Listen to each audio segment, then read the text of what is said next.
Hi, welcome to Movies Moment. Today we are going to explain a movie called Sleeping Dogs. Spoilers ahead. Subscribe if you like this and catch us on the next one. Take care. The movie begins with Roy Freeman, portrayed by Russell Crowe, who is suffering from Alzheimer's disease. This explains the numerous notes and tapes scattered around his home, reminding him of important things he needs to remember. The film then flashes back to a scene where Roy is speaking with his doctor during a cognitive test, a simple question meant to help him recover his lost memories. One day, Roy receives a call from Emily Dietz, who works for the Clean Hands Project, a non-profit legal organization that advocates for inmates who have been wronged by the justice system. She informed Roy about an old case. He was hesitant at first, especially since Emily had requested to meet him just after he had undergone an experimental procedure to help manage his Alzheimer's disease. When they met, she mentioned a man named Isaac Samuel, who had been convicted of Dr. Joe Weider's murder 10 years ago. Isaac was scheduled to be executed in a month. Due to Roy's memory loss, Isaac was one of the many people he couldn't recall. Curious about the connection, Roy wondered why Isaac was brought up. Emily explained that Isaac had specifically requested to speak with the detectives who had investigated the murder case he was involved in. Eventually, Roy decided to meet with Isaac, eager to understand the reason behind Isaac's request to speak with him. Isaac claims he is innocent, and later goes on to explain what occurred on the night of the incident. His fingerprint was found at the scene of the murder, confirming he was there, but for a different reason. A year before Dr. Weider's death, Isaac had been charged with theft, and Weider had testified as an expert witness against him. That same night, Isaac admits he wasn't in his right mind. He was on drugs and couldn't think clearly. However, Weider was the only person who knew what Isaac was going through, which is why Isaac went to his house that night, intending to seek help, despite Weider having testified against him. Isaac entered Weider's house, but someone else arrived afterward, and that's when the murder took place. Panicking, Isaac fled before he could see who the real killer was. Roy suspects that Isaac is lying, but before their conversation ends, Isaac suggests that Roy must meet Richard Finn, who has been writing a book about the murder. Roy still feels uncertain about everything happening to him, but he knows he must keep going to find the answers. As he begins reviewing the case files on Dr. Weider's murder, he discovers the involvement of Jimmy Remus, his former detective partner. The two met right away and began reminiscing about the last time they were together, when Dr. Weider was murdered. Roy brought up Isaac, and though he's still uncertain, he feels that Isaac might be telling the truth. However, Jimmy disagreed. Roy continued sharing what he had found in the case files, noting that Richard Finn wasn't present the night of the murder. What made Roy suspicious was that Finn's fingerprints were found all over the house where the crime took place, but no follow-up investigation had been conducted. This made Roy eager to talk to Finn and discover if he was somehow involved in the murder. Unfortunately, it was too late. Finn had just passed away before they could reach him. Roy suddenly recalls that Finn was at the crime scene the day after the murder, and they had even spoken with him. Finn's alibi was that he was home alone at night. Despite this, Jimmy remains convinced that Isaac is the real culprit, given that his fingerprints were found at the scene. However, Roy still feels that something doesn't add up, but with Finn now dead, they have no way to confront him. Through Richard's brother, Roy managed to get a look at the book Richard had been working on, titled The Book of Mirrors, a crime memoir. At the beginning of the book, it narrates how Finn first met Laura Baines. They quickly developed a close relationship, doing everything together. However, after Richard's father died, his mother struggled to afford his room and board. In an effort to help, Laura personally introduced Richard to Dr. Weider. One evening, the three of them shared a dinner filled with engaging conversation, as they seemed to have common interests. As the discussion progressed, Dr. Weider asked Richard if he could share any childhood memories he remembered. During this conversation, Richard began to feel uneasy, as he noticed Laura and Dr. Weider hold their hands while discussing Dr. Weider's. Richard and Dr. Weider had a private conversation during which Dr. Weider explained to Richard how he could assist him by organizing books for his work. Richard began working for Dr. Weider, but he soon became aware of unexpected dynamics. He noticed the growing closeness between Dr. Weider and Laura, leading him to suspect the professor was more than just a mentor. One day, Richard found a manuscript titled The Mirror Effect, co-authored by Dr. Weider and Laura. Before he could read it, Dr. Weeder took it from him. During lunch, the professor mentioned Laura's preferences in a man. Feeling uneasy, Richard insisted they were just friends, but Dr. Weeder suggested they should stop seeing each other. This crossed a line for Richard, and when he returned home, Laura was gone. The next day, he found that Dr. Weeder had been murdered. The next piece of news Richard learned about Laura was that she had gone to Susan Avery, Dr. Weeder's contact at the Department of Defense, where she attempted to claim ownership of Weeder's work. However, her claim wasn't accepted, and in the end, she didn't get what she wanted. Even after Dr. Weeder's murder, Richard never saw Laura again. The crime memoir ended with a cryptic note. On the last page, it mentioned that Richard had seen Laura once more, but no further details were given. On the next scene, surprised and curious about what had happened to Laura, Roy decided to investigate further. This led to the introduction of Wayne Devereaux, Dr. Weeder's former caretaker. But before meeting him, Roy first spoke with Richard's ex-wife, hoping she might have some insight into what happened to her ex-husband. According to her, Richard didn't use drugs, but he had become paranoid, delusional, and deeply misanthropic. She also believed that Richard's death wasn't an accident, mentioning a woman named Elizabeth Westlake whom she suspected had something to do with his death. Roy searched for Elizabeth Westlake, only to find she was actually Laura, having completely changed her identity. When they met, their conversation was brief. Laura, now going by Elizabeth, seemed eager to leave. Sensing the urgency, Roy mentioned Richard, hoping to provoke a reaction, but Laura remained distant. Realizing they wouldn't have time for a deeper discussion, Roy handed her Richard's memoir, hoping it might prompt her to open up later. There was a moment of hesitation as she took the book, but before he could say anything more, Laura headed to her car, leaving him with more questions than answers.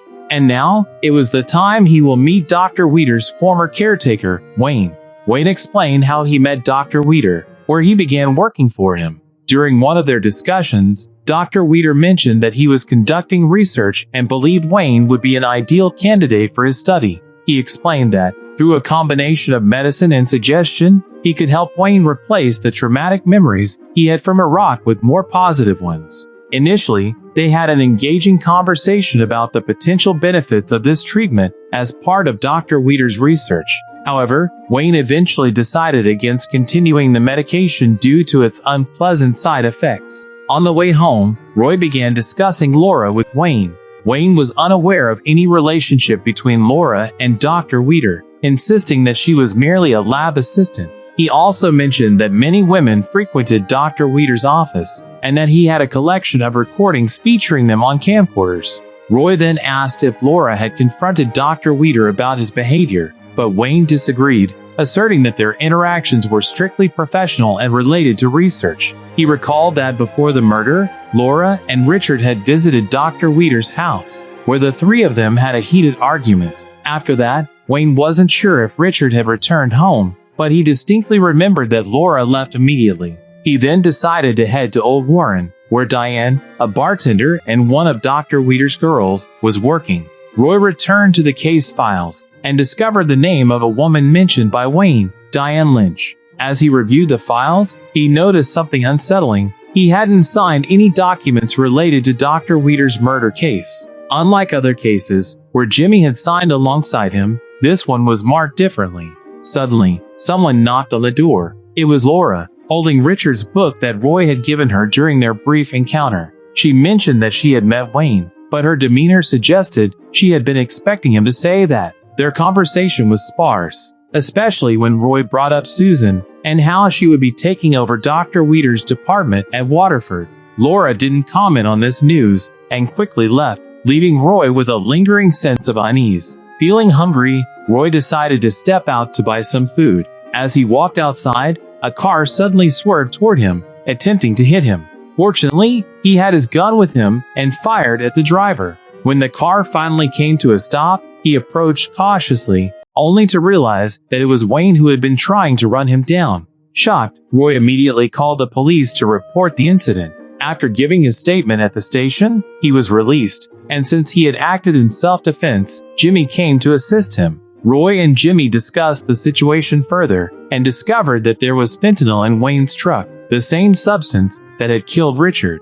This led them to suspect that Wayne was responsible for Richard's death. However, Roy couldn't accept this. He firmly believed that Laura was the one truly behind it. His suspicions deepened, and he found it hard to trust the information they had uncovered. Roy expressed his feelings, stating that something didn't add up. In response, Jimmy suggested that the problem might lie with Roy himself.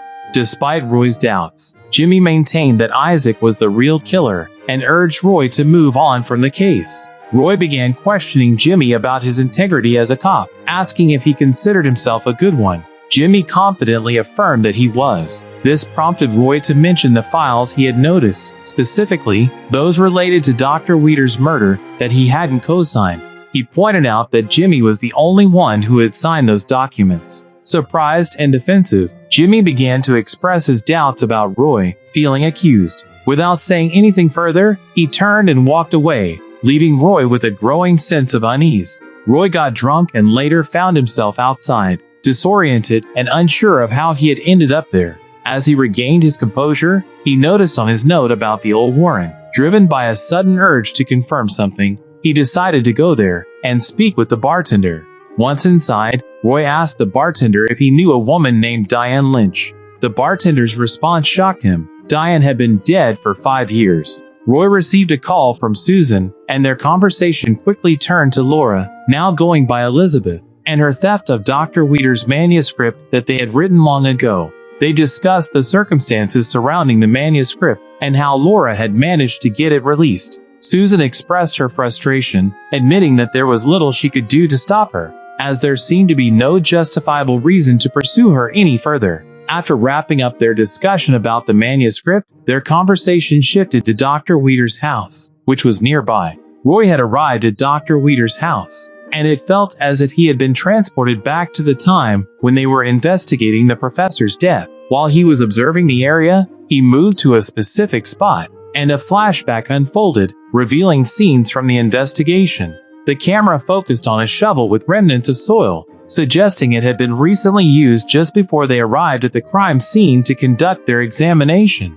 Returning to the present, Roy picked up the shovel and ran his fingers over it, a gesture that felt full of significance. After a moment, he placed it back where he found it. Next, he grabbed a wire hanger and bit it into a makeshift tool, using it as a probe to search for anything buried in the ground. Roy searched the garden for something buried and eventually discovered the missing baseball bat. Just then, Laura appeared, claiming it was the murder weapon from the Weeder case. When Roy asked if she had placed it there, she remained silent. Shortly after, Jimmy arrived, suggesting Roy should return the bat to where he found it. With his gun drawn, Jimmy ordered them inside the house and confronted Roy, insisting he should have let this go. Confused, Roy asked what he meant, and Jimmy replied that he had cleaned up the mess, mentioning Diane. This left Roy bewildered, as he had no idea who Diane was, which shocked Laura. Laura interrogates Jimmy, realizing he knows who Diane is, and Roy discovers that the two are acquainted.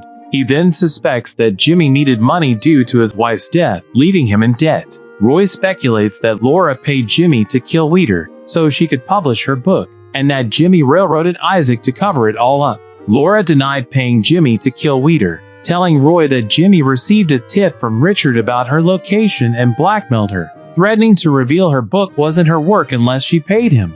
However, Jimmy claimed Laura killed Richard just as she did Weeder. A flashback shows Laura and Wayne working together to murder Richard, with Wayne later informing Laura that Roy had returned home after their conversation. Just as Jimmy accuses Laura of being a manipulator, she shoots at him. Laura turned the gun on Roy, but before she could fire, Jimmy acted first, shooting her and causing her death. Jimmy's last words to Roy were, "But I did it for you." Still in shock, Roy couldn't grasp what Jimmy meant. At the end of the movie, a voiceover reports the news of Dr. Weeder's murder, confirming that Isaac is now safe from death row. However, the deaths of Jimmy and Laura remain a mystery, hinting at another story. Roy, looking healthier due to the treatment, finishes his puzzle and begins tearing down the notes on his wall about Dr. Weeder's case. His attention shifts to a framed, broken wedding photo. As he fixes it, memories flood back. Laura had told him about Diane, who was Dr. Weeder's mistress and, shockingly, Roy's own wife. Roy begins to recall flashbacks of himself at Dr. Weeder's house, brutally murdering him with a baseball bat. Jimmy arrived at the scene, stopping Roy, and then burying the weapon to cover up the crime. In the end, Roy was the real murderer all along, and it now becomes clear why Jimmy tried to protect him and urged him to forget everything. After Roy realizes the truth, he becomes fixated on his loaded gun, his eyes filled with confusion and uncertainty about his future. As the screen fades to black, no one knows what happens next.